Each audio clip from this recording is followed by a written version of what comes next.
Bonjour Pascal Bruckner. Bonjour Christophe. Vous êtes venu nous voir ici il y a 2 ans déjà. Romancier, philosophe, auteur d'une trentaine d'ouvrages, primé par le prix Médicis, le prix Montaigne, le prix Renaudot. J'ai envie de dire que vous faites mouche à tous les coups. Élu à l'Académie Goncourt en 2020, vous poursuivez une carrière de penseur, de philosophe, de ce qu'on appelle un écrivain, une vraie pensée. On peut vous entendre sur Radio Classique toujours dans la matinale du Non, c'est mercredi. fini. C'est Non, fini. non, non, Bon. ils m'ont remercié. Eh ben, ils ont Donc eu je suis pas... Ils ont eu tort, je Ils ont eu pense. tort, mais Ouais. ça vous donne plus de temps pour écrire. Vous le savez, Voilà. je vous lis livre après livre et votre parole compte parce qu'elle est celle de l'honnête homme du XVIIe siècle, ce grand esprit français qui s'est regardé dans les horreurs pour y discerner comment en sortir grandi. Et c'est plus qu'une qualité. Alors votre essai impose, il n'est pas long à lire, mais il impose un temps de lecture parce que vos phrases sont si resserrées qu'elles passent pour des aphorismes, des mots définitifs, des coups de poing parfois. Vous êtes en colère contre ce monde? Ah non, je suis pas en colère. Non, non, parce que je suis bien dans mon époque, contrairement à d'autres. Mais je suis obligé aussi d'en souligner les travers, les défauts. Mais quelle autorité! Oui, sans doute, oui, oui. Mais moi, je pense qu'un écrivain, c'est une vigie.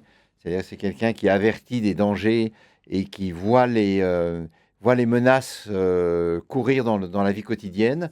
Mais ça ne veut pas dire qu'on n'aime pas l'époque, hein. Non, non, mais vous vous C'est-à-dire- resserrez, je trouve. Vous savez, ça m'a fait penser, les gens qui écrivent au bic ou alors, qui écrivent sur le clavier directement et puis il y a les anciens qui écrivaient directement sur le marbre, donc ils gravaient dans le marbre, donc il fallait pas mettre d'adverbe, il fallait pas mettre un mot de trop, mais c'était toujours le mot juste et Oui. c'est exactement ce que j'ai ressenti à la lecture de votre livre. Ah bah, ça me fait plaisir, mais vous savez, au départ, le manuscrit était très gros. Et il faisait, je sais pas, 100 000 signes de plus. Et l'éditeur m'a dit, ouh là, on va vers le désastre. Tu coupes, c'est trop long. Et donc, effectivement, j'ai supprimé même un chapitre entier qui n'était pas pertinent. Et on gagne toujours à resserrer pour le lecteur et même pour le sens du livre. Alors, revenons justement au sens du livre. Je souffre donc, je suis portrait de la victime en héros. Naturellement, il s'agit de cette victimisation permanente de tout. Vous écrivez, les groupes d'affligés se multiplient de façon exponentielle. Nous sommes arrivés à l'ère de la victimisation. On était à l'ère du soupçon avec Sarraute. Là, on est à l'ère de la victimisation. On est tous victimes de quelque chose et de quelqu'un. Partout fleurit, écrivez-vous, partout fleurit l'imposture victimaire. Et je vous cite, nous sommes entrés dans la République du fait divers sous le double signe de l'indignation et de l'émotion. L'information se résume pour les médias à recenser les morts et les assassinés. La commisération est partie intégrante du civisme et de la vie en société. C'est une catastrophe, c'est un constat. Comment on en est arrivé là? Alors, comment on en est arrivé là? Ben, je pense que c'est une évolution euh, qui, euh, qui existe depuis 70 ans, à peu près depuis la fin de la Seconde Guerre mondiale. Et pour moi, un des faits majeurs, c'est quand la figure du déporté s'est substituée à celle du résistant. C'est-à-dire dans les années 80, même si on a toujours su qu'il y avait eu des camps de la mort, la publicité autour de cette figure du concentrationnaire, de l'homme en pyjama rayé, émacié, squelettique, on a découvert à Auschwitz ou à Buchenwald, a tellement frappé les esprits que c'est devenu la figure centrale à laquelle toute personne qui souffre aujourd'hui voudrait ressembler. Avant, on voulait imiter la passion du Christ, maintenant on imite l'allure voilà, du déporté du Oui, vous concentrationnaire. écrivez, ce n'est plus à l'oubli qu'il faut arracher Auschwitz, mais à son kidnapping par les forbans de la mémoire. Oui, parce que tout le monde se revendique du génocide. Regardez ce qui se passe à Gaza. Bon, c'est horrible, personne n'a de doute là-dessus. Est-ce pour autant un génocide? Est-ce que ce mot est exact? Je ne crois pas. On ne peut pas mettre le mot génocide chaque fois qu'il y a un massacre ou un crime de guerre. Ce sont des choses qui, malheureusement, pour les victimes qui, elles, en souffrent, doivent être hiérarchisées. D'ailleurs, la justice le fait. Et donc, mais il y a l'habit du déporté est devenu un habit de lumière. Alors, dans les années 80, on est passé du génocide à la Shoah avec Claude Lanzmann. Oui, Et, exactement. et là, ça a donné, enfin, vous le dites dans votre livre, et là, ça a donné encore un coup d'accélérateur. C'est-à-dire qu'il fallait vraiment se démarquer. Il y avait la victime, victimissime, et puis en dessous, il y a les victimes, et puis il y a les petits-fils de victimes, et puis il y a les arrière-petits-fils de victimes. Mais c'est déjà un titre, c'est déjà une forme d'héroïsme dans notre société. Oui, alors et là, il y a deux phénomènes dans votre question. Oui. C'est qu'il y a transmission héréditaire du statut de bourreau et du statut de victime. On parle de descendants d'esclaves dans les Antilles, et un livre a très bien marqué comment ce concept avait été forgé, construit. Et il y a aussi descendants de déportés. Donc déjà, on peut contester cette... alors bien sûr, il y a le souvenir du traumatisme. Et dans tous les peuples qui ont été, qui ont subi des atrocités, les traumatismes du passé existent, mais c'est quand même problématique Sur la de, victimisation de l'esclavage, vous avez des pages oui, d'une de grande se qualifier sévérité. comme ça. Mais surtout, personne ne veut être une victime au rabais. Ouais, ouais, Voilà, c'est tout le ça. monde veut être une victime de plein droit. Et donc, on voit aujourd'hui que beaucoup de gens, hommes ou femmes, voudraient en quelque sorte accéder à une sorte de dignité supérieure, parce que s'il n'est pas égal à la Shoah, on n'est rien. Et donc, on voit bien que depuis 40-50 ans, toutes les guerres, toutes les minorités, toutes les atrocités sont immédiatement rehaussées au niveau supérieur pour, pour justement arriver à attirer la lumière publique. Alors, l'une de ces caricatures de la victimisation, et alors, comme je vous suis, je suis obligé de vous citer, Oui. c'est Annie Ernaux. C'est c'est- c'est une vraie prix Nobel de nos jours, Annie Ernaux, qui profite de sa distinction pour se poser en victime exemplaire, rappelant qu'elle écrit pour venger sa race et son sexe, c'est-à-dire ses origines ouvrières, réparer l'injustice sociale de sa naissance et sa condition de femme. Elle souligne que rien ne peut effacer les brimades subies depuis l'enfance. Concédant que son prix est une victoire collective pour toutes celles qui souffrent, elle se voit comme une transfuge de classe, une immigrée de l'intérieur qui a rompu avec le bien écrire des dominants. L'étonnant dans son cas, c'est que le succès, loin d'éteindre la colère, la ravive. La rage lui tient lieu de boussole, les honneurs plus les larmes, la fortune plus la rancœur. Le privilège absolu, le Nobel, les ventes faramineuses par millions, la transfigurent en serve. Admirons cet art étonnant de transformer des privilèges en malédictions. C'est Oui, tellement alors, juste. oui, alors il faut dire d'abord que moi j'aime beaucoup Annie Ernaux. J'ai beaucoup lu, hein, j'ai lu presque Ouais. tous ses livres, mais son attitude politique, ses engagements systématiquement anti-israéliens. Alors je ne veux pas faire de psychanalyse sauvage, mais quand même, je trouve qu'il y a d'autres occasions de s'indigner sur cette terre. Et puis sa rancœur, et c'est le Nobel du ressentiment. Et quand elle dit C'est chiant, ça, non? oui, c'est chiant, vous le dites. Quand elle dit venger sa race, alors elle dit qu'elle fait allusion à Rimbaud. Parce que c'est vrai, au 19e siècle, le mot race voulait dire condition sociale. Mais entre-temps, il y a eu quand même la Seconde Guerre mondiale. Il y a eu un certain Philippe Henriot, collaborateur connu, qui accusait Pierre Dac, alias André Isaac, de vouloir venger sa race en ayant incité à la déclaration de guerre contre l'Allemagne. Donc le mot a quand même changé de sens. Et j'aurais aimé que Mme Ernaud en tienne compte. Mais c'est que maintenant, ses engagements politiques proches de la France insoumise deviennent un peu délirants. Il y a quelques jours, elle a attaqué les Blancs. Les Blancs doivent perdre leurs privilèges. Enfin bon, elle tombe dans tous les pièges de l'ultra-gauche qui partage beaucoup de choses en commun avec l'ultra-droite. Mais peu importe. Alors, Mais c'est un bon exemple, effectivement, de cette victimisation des puissants, des dominants. Elle est multimillionnaire aujourd'hui, ouais. mais elle continue à attiser sa rage. Alors, revenons un peu sur cette idée de la souffrance et de la... Nous sommes en pleine semaine sainte. De la souffrance et Oui, de la c'était les rameaux victimisation. dimanche. Vous écrivez, le christianisme inverse les hiérarchies et donne la prééminence aux vaincus sur les brutes. Le langage du vainqueur consiste à dire j'ai raison parce que je suis le plus fort. Le langage de la victime, à l'inverse, énonce ma faiblesse est mon arme et mon droit. Il y a en elle une transcendance et presque une sainteté. Sa blessure et la mienne sont dénûment intimes de lui venir en aide.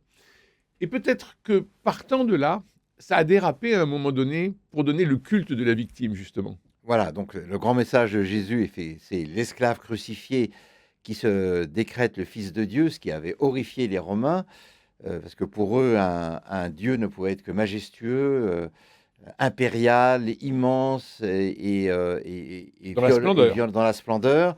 Et là, tout d'un coup, cet homme qui se déclare proche des malades, des faibles, des fragiles, les horrifie et les stupéfait.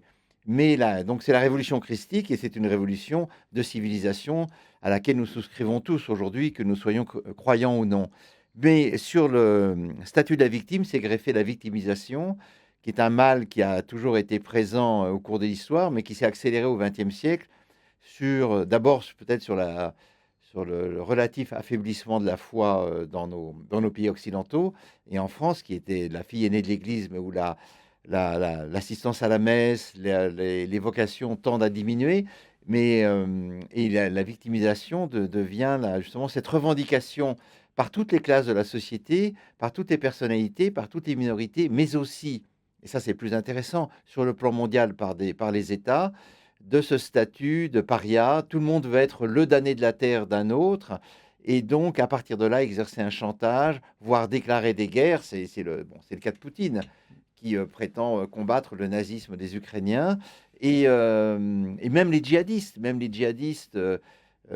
prétendent que les musulmans sont opprimés et qu'il faut tuer Alors ça, c'est la question les politique, mais il y a kafirs. aussi il y a aussi une question de pognon. Vous écrivez: «La souffrance est un mal, elle est aussi une rente que l'on peut faire fructifier. Se dire victime, c'est se doter du double pouvoir d'incrimination et de réclamation». C'est-à-dire qu'effectivement, il y a tellement de dans un état de droit, il y a tellement de justification de la victime que derrière, il y a du pognon. C'est-à-dire qu'il y a des assurances qui tombent, il y a, une considération et puis tout ça est quantifié. Donc on a intérêt à se dire victime pour pouvoir en gagner Oui, plus. oui, bien sûr. Alors, c'est une très bonne chose, les assurances, hein. Oui, Donc, c'est heureusement que nous sommes assurés parce que sinon, nous croulerions sous les dettes. Chaque fois qu'on a un accident ou un dégât des eaux, ou un problème médical. Mais c'est aux États-Unis qu'on voit que ce développement de la victimisation financière est extrêmement poussé. Donc, il y a un cas, il y a eu plusieurs cas célèbres dans l'histoire récente. Notamment, c'est une petite fille qui s'est brûlée avec des nuggets qu'elle avait achetés dans un McDo. Et les parents ont réclamé 12 millions de dollars à l'avocat. Finalement, ils ont eu 800 000. Mais 800 000 dollars pour des nuggets qui ont brûlé la jambe d'une petite fille, c'est quand même pas mal. Et alors évidemment, on ne peut pas répéter ça trop systématiquement parce que les grandes entreprises commencent à se protéger. Mais aux États-Unis, vous avez très souvent des passagers dans les avions qui, à la moindre turbulence, renversent leur café sur leurs jambes ou mmh, sur leur ventre. Et là, hop, ils attaquent la compagnie. Et ça a déjà très bien marché. Et donc tout est une occasion, effectivement, de soutirer de l'argent à une grosse entreprise. donc soutirer de l'argent pour, le café sur le pantalon dans l'avion, mais soutirer de l'argent pour, la colonisation, parce qu'on voit dans les îles, dans les Antilles, on a un certain nombre de mouvements qui demandent réparation par rapport à l'esclavage passé. Vous écrivez très très justement: «On ne peut faire payer aux contemporains les crimes de leurs aïeux». Mais se pose toujours la question de la colonisation. Oui, oui, alors ça, de toute façon, Autre victimisation, c'est le péché dont nous ne sortirons jamais en France, alors qu'il devrait appartenir aux historiens. C'est-à-dire que bien maintenant, sûr. la colonisation est passée, mais c'est une mémoire blessée que l'on réactive en permanence. Mais en général, derrière cette réactivation, ce sont des récriminations très précises. C'est un malaise, c'est un statut que l'on veut obtenir dans les Antilles, à La Réunion ou en Guyane. Et d'ailleurs, il faut là faire preuve de beaucoup de diplomatie, de délicatesse pour négocier sur ces sujets-là. Mais c'est vrai, on réclame des milliards, ben, c'est la même chose aux États-Unis. Mais si on entrait dans cette logique-là, alors les Grecs, les Serbes, les Bosniaques et les Croates seraient fondés à demander des milliards à la Turquie qui les a colonisés pendant 7 siècles. Pareillement les Syriens, les Irakiens, les Égyptiens. Et si on faisait... Ben allons-y, tout le monde. ah oui, tout le monde. Et Et puis nous, j'ai pas demandé à naître non plus. oui, et on pourrait Donc demander aux Italiens de nous rembourser pour l'occupation romaine sous Vercingétorix. Parce oui, qu'au c'est fond, ça. comme il n'y a plus de limite Il y a plus de temporelle, limite. et puis je trouve que les réclamations pour l'esclavage qui sont légitimes, effectivement, dans certains points, tendent à oublier qu'aujourd'hui, selon la Fédération abolitionniste, il y a entre 30 et 50 millions d'esclaves dans le monde. Et je pense que notre souci à nous, contemporains, serait plutôt d'essayer de sauver ces gens qui vivent en état de servitude Aujourd'hui. que de retourner sur les crimes du passé. Est-ce qu'une société qui, met tellement, en avant la victime, est-ce qu'elle n'avance pas en regardant dans le rétroviseur au lieu de s'ouvrir vers l'avenir? Oui, bien sûr, bah, c'est notre myopie. Enfin, nous avons une sorte Ouais. nous regardons, nous tournons la tête vers l'arrière en disant: «Mais c'est affreux ce qu'on a fait, c'est épouvantable. Comment est-ce qu'on peut encore vivre? Comment est-ce qu'on peut ne pas se repentir chaque matin?» Et ce qui est une manière d'ailleurs de rester toujours, l'Occident impérialiste a perdu la main, donc il a perdu ses colonies et il ne règne plus sur l'ensemble du monde, mais à travers la victimisation, l'auto-victimisation, l'autoflagellation, il reste encore au sommet de l'ignoble, ce qui est une manière de dire, ben, voyez, on est encore indispensable, vous pouvez nous accuser, tant que vous nous accusez, on reste les premiers prix de la barbarie universelle tout au long de l'histoire. Mais surtout, ça nous empêche, cette attitude de rétrovision, nous empêche de voir les crimes d'aujourd'hui et nous a laissé, par exemple, un peu myope sur le danger russe, Voilà, vous avez des pages terribles, hein. sur le danger djihadiste.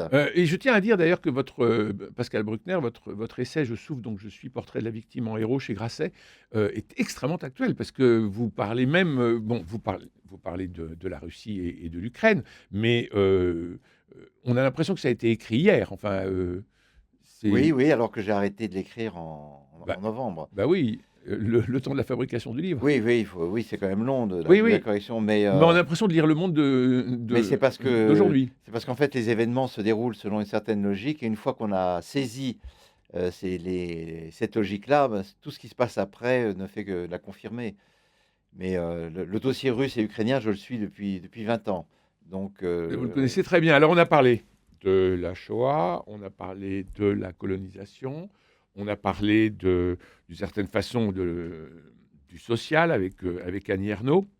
Et là, il va quand même falloir qu'on parle des femmes.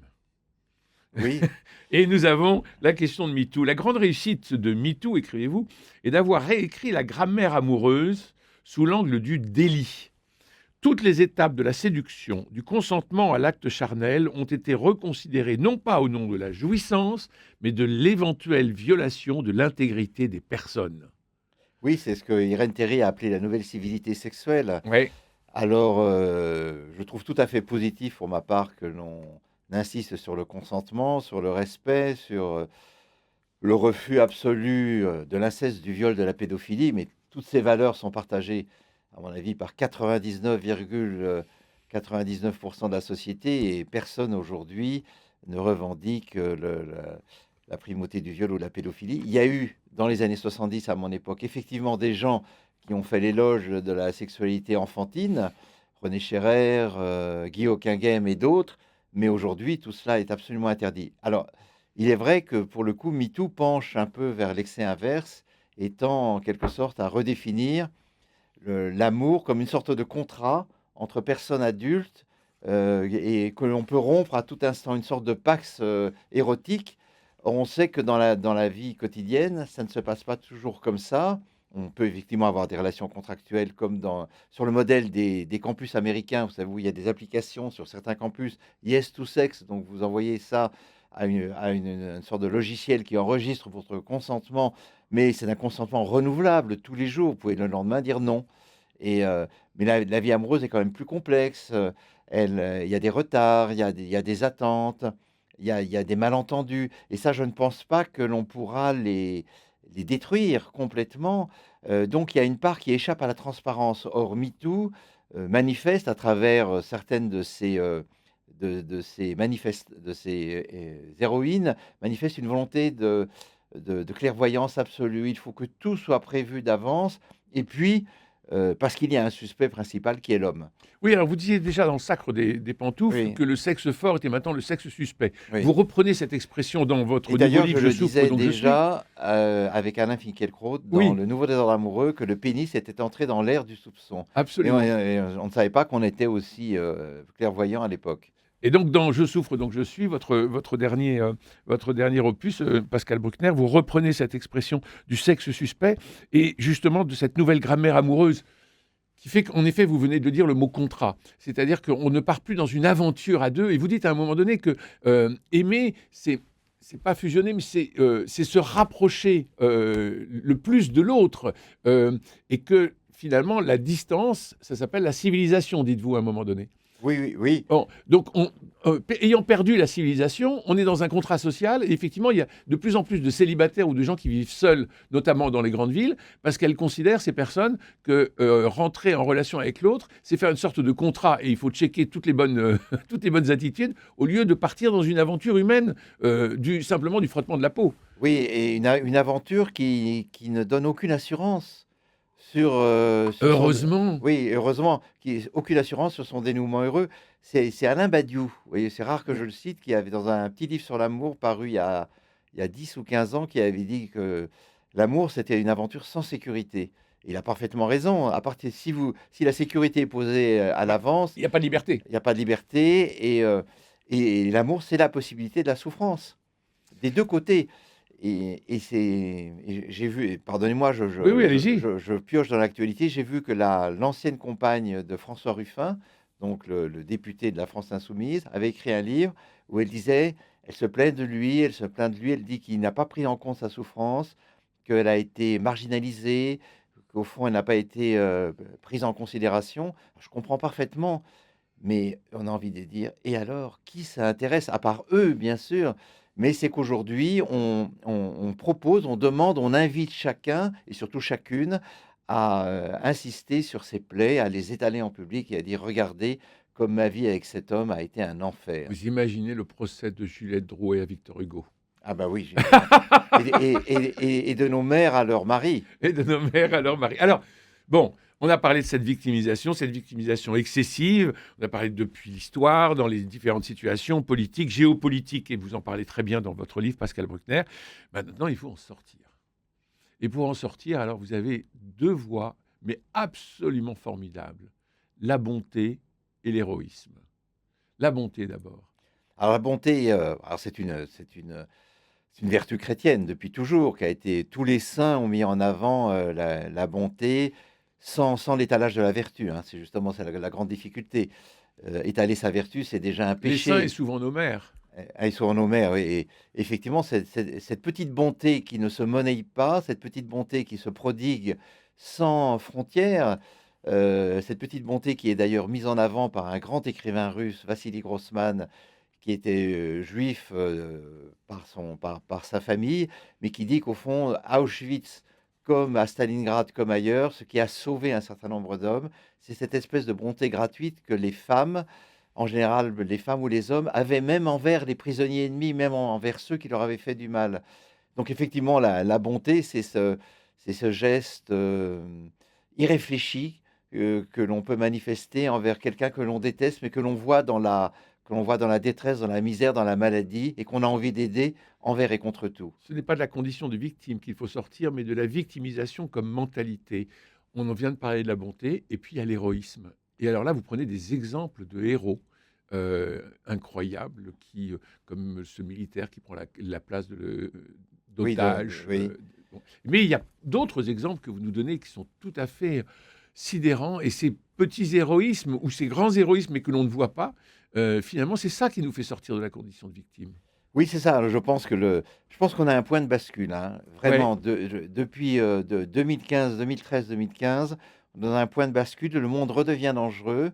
Nous voyons bien que l'état de victime ne suffit pas à construire une société.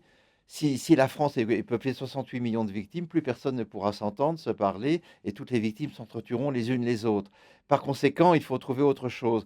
Et effectivement, on voit que dans la vie quotidienne, des hommes et des femmes ordinaires se dévouent pour sauver un enfant qui se noie, des personnes âgées prises dans un immeuble en flammes.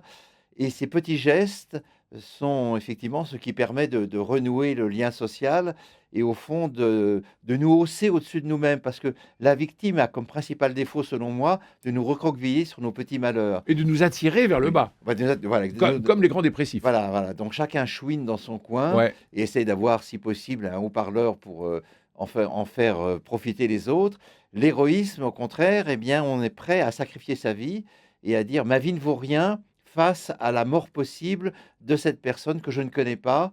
Et donc, je risque le tout pour le tout. Et ça, c'est un geste admirable. C'est un geste qui a été célébré par toutes les grandes religions, mais aussi par un certain nombre de philosophies, mais que nous avons oublié.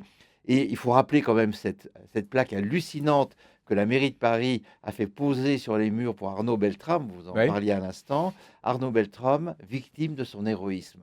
Mais là, Victime oui, de son héroïsme. On devient fou, victime de son héroïsme, parce que au contraire, on se souviendra de lui comme un homme qui a été haussé presque au niveau de la sainteté grâce à ce geste Et vous, délibéré et mûrement réfléchi. et vous écrivez le héros comme le saint transfigurent leurs actes en exploits et éveillent le meilleur en chacun de nous. Exactement. C'est ça qui est le plus C'est ce important. qu'il faut faire dans la vie. Merci Pascal Bruckner. Je rappelle Merci, votre Christophe. essai Je souffre donc je suis, publié chez Grasset. Des éléments de réflexion qui méritent d'être très largement partagés, vous l'avez compris. Merci Jean-Paul Lérine pour la réalisation, Philippe Malpeuch et François Dieudonné pour la réussite technique de notre rendez-vous. Demain, c'est mercredi. Je vous emmènerai au cinéma avec nos 3 chroniqueurs de choc. D'ici, portez-vous bien et pardonnons-nous les uns les autres. C'est ça qui est important. Je vous embrasse.